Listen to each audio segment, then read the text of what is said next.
Olá, galera. Vamos aí à aula de administração, né? Na parte de TGA, das teorias administrativas, né?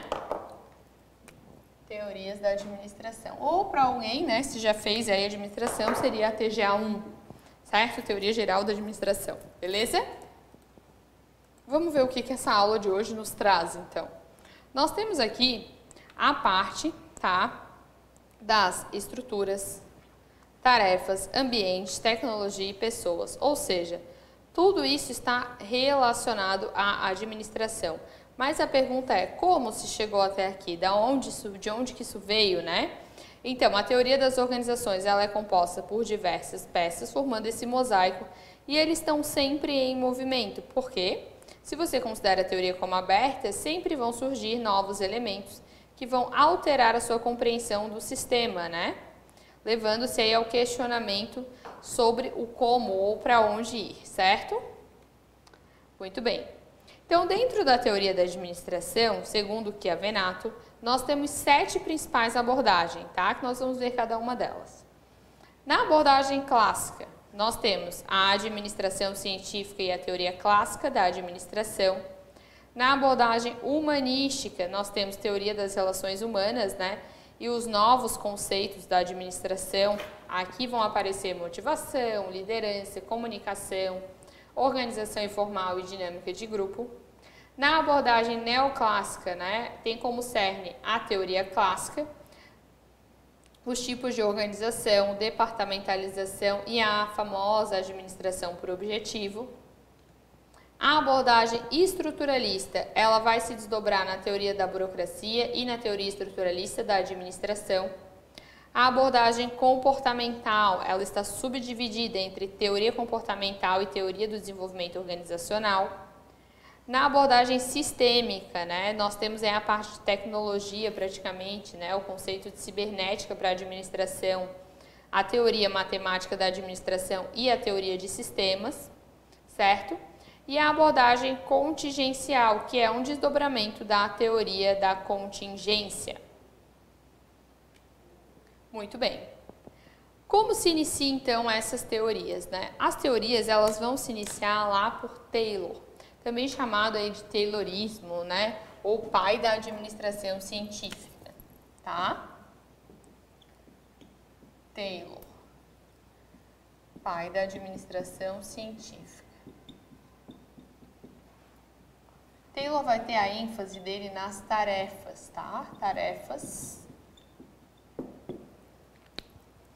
Deixa eu botar até científica no plural, ó. Pai da administração científica, tá? A ênfase aqui, nesse caso de Taylor, é no operacional, né? Nas atividades operacionais. Então, ele estudou as atividades e qual a forma que essas atividades podiam dar mais lucratividade, mais retorno. Ou seja, fazer mais em menos tempo, certo? Então, vejam, ele operacionalizou o famoso estudo dos tempos e movimentos, beleza? E movimentos, ao estabelecer operações cientificamente elaboradas, preconizando, então, o desempenho das ações dos operários e desenvolvimento estudos que instituíam a padronização das atividades operacionais dos trabalhadores. É dito pai da administração, né?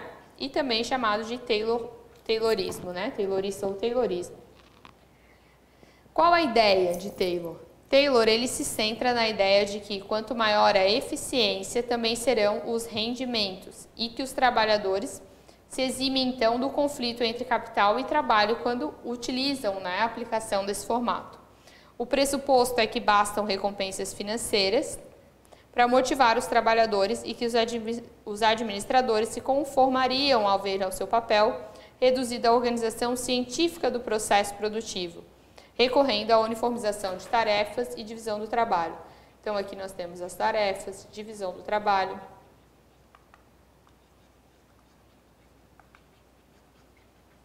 Recompensa financeira, né?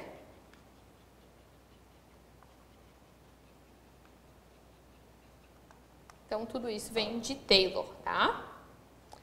A administração, então, como ciência que Taylor propõe, traz a ideia da organização racional do trabalho, né? Bem famosa. E ela traz a estudo dos tempos e movimentos, tá? Estudo da fadiga humana, mas é bem pouco cobrado essa parte. Divisão do trabalho e especialização do operário, cargos e tarefas, incentivos salariais, e aqui bem cobrado, tá? O conceito do homem econômico vem de Taylor, né? Então, você põe aí do lado do Taylor o sinal do cifrão, beleza? As condições de trabalho, a padronização e a supervisão funcional. Questão. Leia o fragmento a seguir relativo às escolas de motivação. A escola Pontinhos, né, foi responsável por introduzir a versão da motivação, segundo a qual o administrador busca motivar seus funcionários por meio de incentivos, principalmente de ordem material. Se é de ordem material, automaticamente aqui é clássica e aqui é tradicional, porque nas relações humanas nós não temos ordem material, né? A exemplo dos salários, baseando no pressuposto do, e aqui é o homem econômico, né? Nós vimos aí. Eu vou pedir até para vocês botarem um cifrão, homem econômico. Então, nosso gabarito, letra B, tá? Ele pede para você assinalar qual é a alternativa que completa as lacunas. Posteriormente a Taylor, nós temos Fayol. Fayol, ele é um dos precursores aí das obras, né, de administração da empresa. Enquanto Taylor ele fez os estudos a partir dos operários, Fayol começou no nível estratégico e desceu para o operário, concentrando-se então nos problemas da administração gerencial e tendo ênfase na estrutura. Como que funciona? Ele criou, definiu, né, funções que seriam básicas aí para qualquer empresa. Então, funções técnicas que estão relacionadas com a produção de bens ou serviços da empresa, funções comerciais relacionadas à compra, venda e permutação, funções financeiras com a procura e gerência de capitais, funções de segurança, proteção, preservação dos bens e das pessoas, funções contábeis, inventários, registros, balanços, custos e estatísticas, e funções administrativas, que é a integração das 5 funções, porque para ele a função administrativa, ela coordena as outras funções.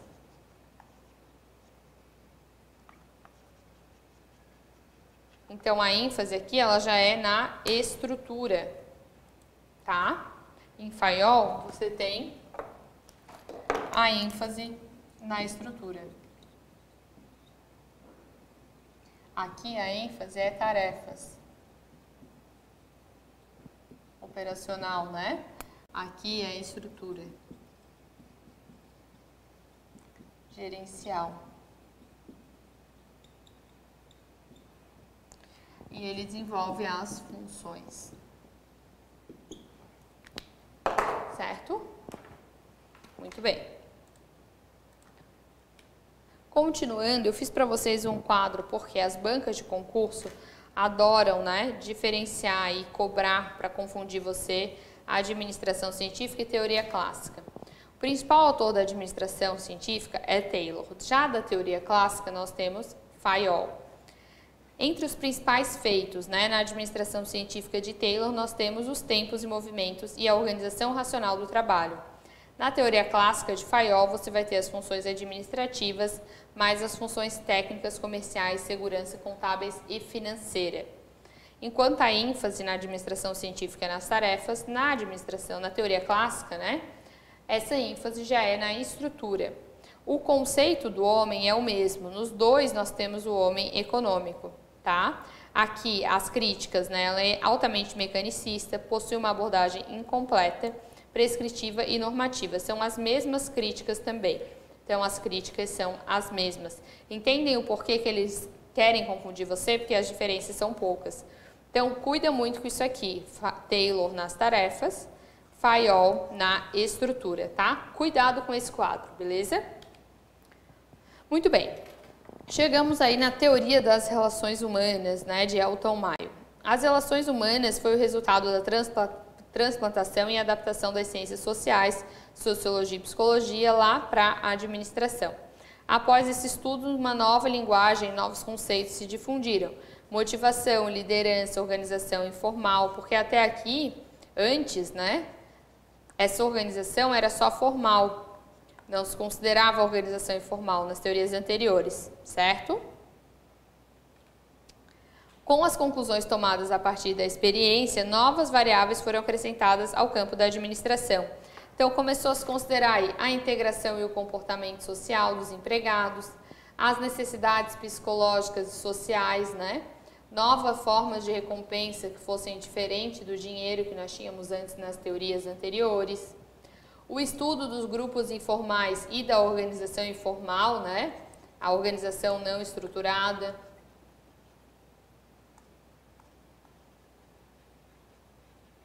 O despertar para as relações humanas, agora dentro das organizações. A ênfase em aspectos emocionais e não racionais do comportamento das pessoas. A importância do conteúdo dos cargos e tarefas para as pessoas que os realizam. Então, as funções de cada cargo, né?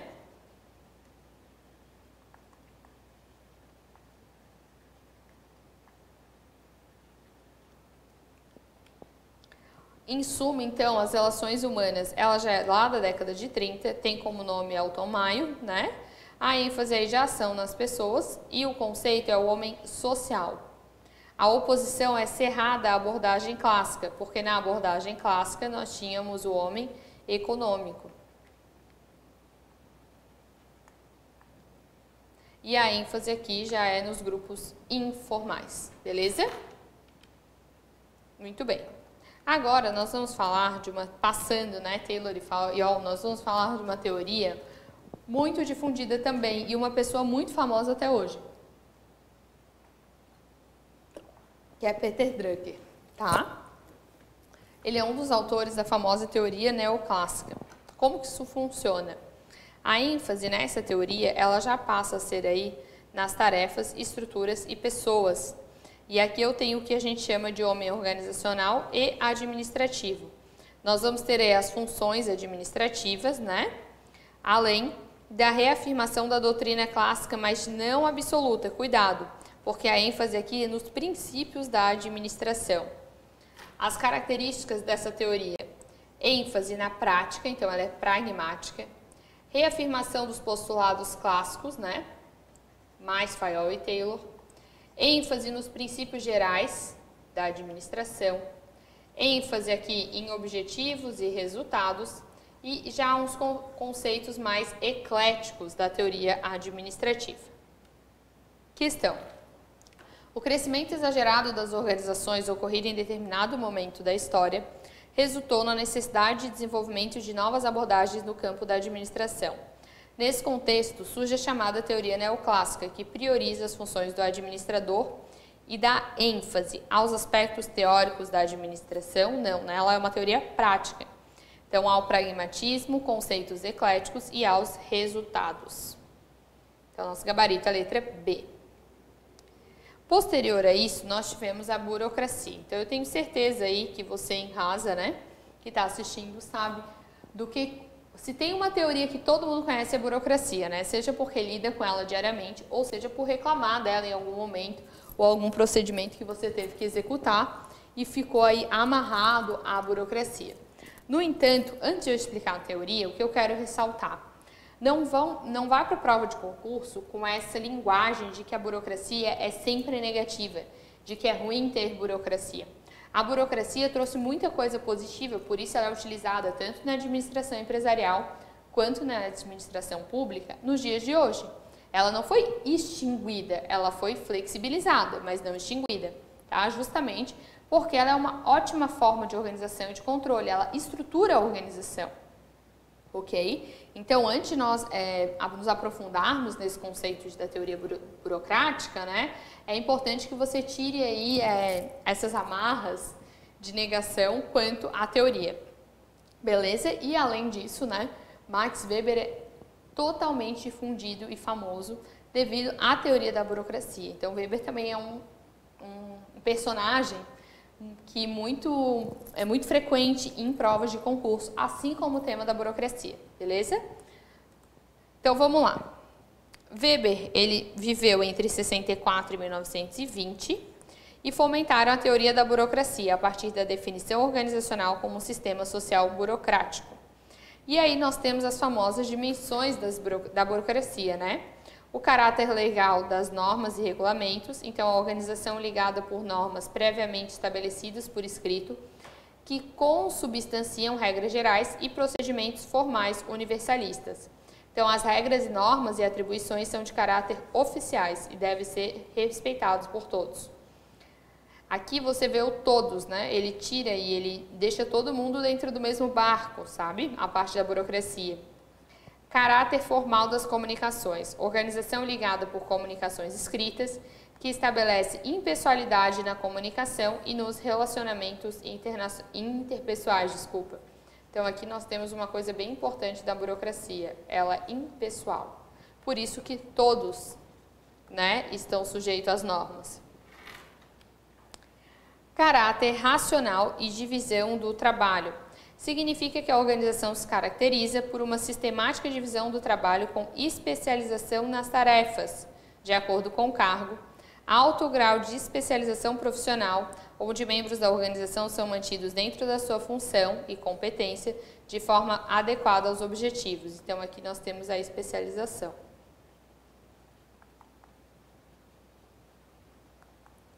Impessoalidade nas relações, né? As relações da organização devem ser isentas de caráter pessoal, formais e imparciais. A distribuição de tarefas deve ser feita pelos cargos e funções e não pelas pessoas que estão envolvidas, eximindo-se qualquer preferência emocional. E aqui nós temos a impessoalidade na distribuição de tarefas, né?